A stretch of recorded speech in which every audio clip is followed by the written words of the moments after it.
Welcome to another episode of the Movie Brothers. I'm Ant. This is Kev. Thug life today, huh? Thank you guys for tuning in once again to the show. We are reviewing the film The Wedding Ringer. This film is rated R, has a runtime of 1 hour and 41 minutes. This film is a romantic comedy. In this film, Kev, you have this guy who's weeks away from his wedding and finds himself kind of in a pickle and decides to hire a company to provide his best man. Not only does he need a best man, but what he's requesting is what they refer to as the golden tux. Okay, he needs a best man plus 7 groomsmen at the same time. Yep, that's right. This movie was directed by Jeremy Gerlich, and it stars Kevin Hart, Josh Gad, and Kaylee Cuoco Sweeting. What do you say we chop it up a little bit? Yeah, let's get into this thing. So, so you got this guy getting married who's played by Josh Gad. Let's just say he's awkward. Lovable loser. Yes, a lovable loser. Doesn't have many friends, or really doesn't have any friends. And so here he is, he's about to get married. He's planning everything with his fiance, and he needs a best man as well as 7 groomsmen. Right. So in comes the character Jimmy, played by Kevin Hart, that does exactly that. He provides the service of being a best man as well as providing groomsmen. And as you can imagine, things kind of just get crazy. You know, and some of the funnier scenes really kind of stem from flashbacks of Jimmy's previous best man jobs on other weddings. That's right. Yep, absolutely. And so I just throw this thing out here, do I think Kevin Hart can act? Short answer is yes. I think Kevin Hart can act. I think he's a talented guy. However, just over the past couple of years here, the films that Kev and I have been reviewing, from Ride Along to Think Like a Man 2 to Grudge Match to here we are, The Wedding Ringer, they're not good. Borderline terrible. And I think the reason being is because of the writing. Just the writing has not been good, Kev. Right. There's something can be said about the projects that Kevin Hart is choosing, and I know he has to strike while the iron is hot. I've always considered Kevin Hart to be more of a personality or an entertainer. I think he's very funny, extremely funny. His stand-up is really good, well done. But he just hasn't been able to find that one project really that he can run with. And the thing is that this script, you talked about the script, apparently this script has been floating around Hollywood for 10 years or so, okay? And it is finally being made. It feels like it's been out there. It feels like it. For a long time. It feels like dated. Yes. The whole bromance thing has been done to death and done much better in other films, such as The Hangover or Wedding Crashers. I Love You Man. And as a result, this thing just feels a little stale. Yeah, no, I totally agree with you on that, Kev. It's not fresh. Kevin Hart, and we've talked about this before, maybe he's best served as hot sauce instead of the entree. Yeah, a little dab will do you, okay? Sprinkle a little bit of Kevin Hart goes a long way. Yeah, I don't know, Ant. I think that he is, in this movie, his most subdued, okay? Yep. He's not as manic as he normally is. He's not bouncing off the walls. And I think that serves the movie a whole lot better than if he were in his typical manic, Pepe Le Pew, what I'm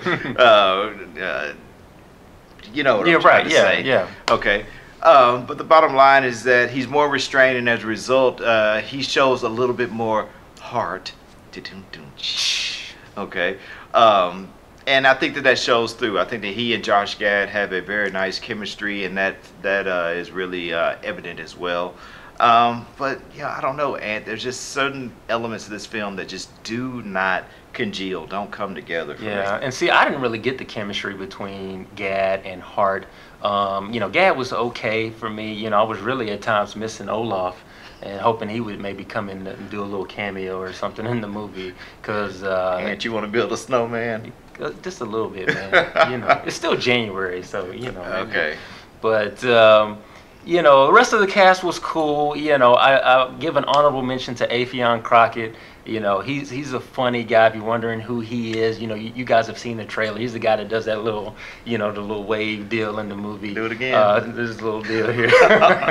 And there's many times that you've seen the trailer, when you see it in the movie, it's still funny. But there are some laugh out loud moments in this film. Right. For me, they really come into play when it's dealing with the cast of the groomsmen, and looking at kind of just the backstory on each of those characters. There's some funny stuff in there, but unfortunately, I mean, the stars of the movie, I just didn't get those big laughs off of those guys. Right. Many jokes fall flat. Some jokes linger on much longer than they should, looking for a laugh that just really never comes. Mm-hmm. Okay. And I would love to have seen more of other characters in this film, such as Olivia Thirlby, mm-hmm. Who you may have seen in Juno. I thought she was really funny in that. Also, Cloris Leachman. Why the hell is she in this movie? We're talking about Cloris Leachman, okay? She's in this movie for one particular gag that will remind those of the Ben Stiller movie Meet the Parents. Kaylee Cuoco Sweeting, who you know from The Big Bang Theory. She's a funny comedic actress, but she's really not given anything new to do in this film, and anybody really could have played this particular part. Yeah. I don't know, and I just... Yeah, let's talk about the rating real quick here. The film is rated R, right? There's lots of foul language in this movie, and bottom line for me, gratuitous, profanity does not make a joke funny. No. It just doesn't.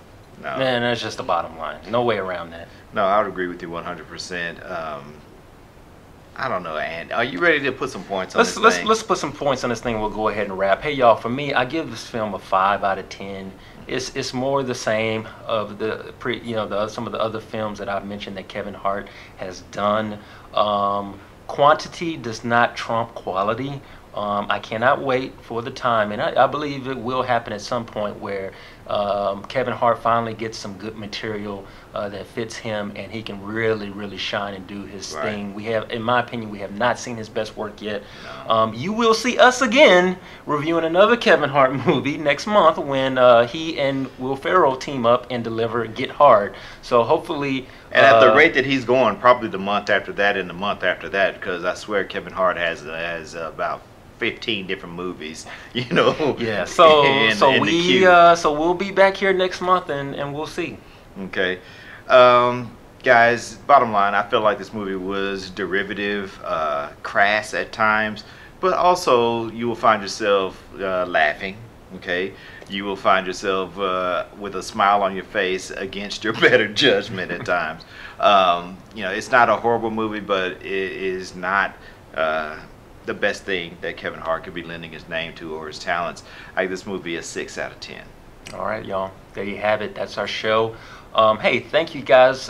We do see you out there, and you're interacting with us on the social media and Twitter and on our YouTube channel. So thank you for that. To keep that up, you can like us on Facebook. Or you can follow us on Twitter at The Movie Brothers. That's right. And last but not least, make sure you subscribe to this channel if you have not done so already, and pass the word.